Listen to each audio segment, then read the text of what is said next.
So here we have the Vauxhall Adam on a 16 plate. I'm going to start off by showing you around the outside of the car, and then we'll hop in and run through some controls on the inside of it. From the outside you can of course see it's a 3-door car with alloy wheels. Let's start off inside the boot area first of all. As we approach the back of the car, you can see we have reversing sensors. It's clearly quite a small vehicle, but has a decent amount of boot space on account of the fact that it's quite a deep boot. You can increase this space further should you wish to by folding down either or both of the 50-50 split folding rear seats as well. Just briefly before we climb in, I think it's well worth seeing the interior from this exterior point of view. There's plenty to run through on the dashboard, so let's hop in and we'll do that right now. Okay, now that we're inside the car, we're going to start with the dials. On the left-hand side, we have the rev counter and coolant temperature gauge, and on the right-hand side, the speedometer and fuel gauge. In the centre, you can see the total miles for the car. They are only 41,497. We have a trip computer above that. That includes the digital readout for the speedometer. You can change that information using controls on the indicator stalk should you wish to. If we back out to the steering wheel, over on the left-hand side, we have our cruise control and speed limiter available. And you can set the speed using this control just here. And on the right hand side, we have our stereo and phone controls.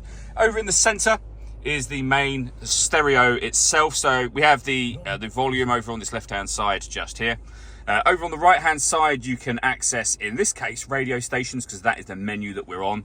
But you can, as you can see down the bottom, access your various different menus. So we have our radio. Of course, every push of the radio will take you between FM and AM. If you want to listen to your own music, you press the media button, where, as you can see, we have a CD player. We have auxiliary input over there as well. And then to pair your phone, hit the phone button and follow the instructions on screen. And, of course, on your phone screen as well. We have deadlocks, so you can lock and unlock the car doors from the outside. The city button will make the power steering lighter for parking, for example.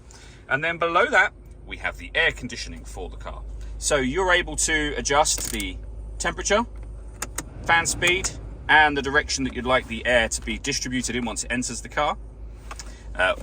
When you're happy with those settings, of course, you can turn your air conditioning on and off. It's on at the moment, so it's on when that light shows. So you can see now off, back on again. You can recirculate the air that's in the car. It's a great way of heating it up or cooling it down quickly, depending on the temperature you've set over here. We've got a heated rear screen as well. USB input and a 12-volt charging socket. And a 5-speed manual gearbox. All that leaves me to say is thank you for taking the time to watch this video. If you'd like to come and see the car in person and have a test drive, please feel free to give us a call here at Mach 1 Cars. We'd love to hear from you soon.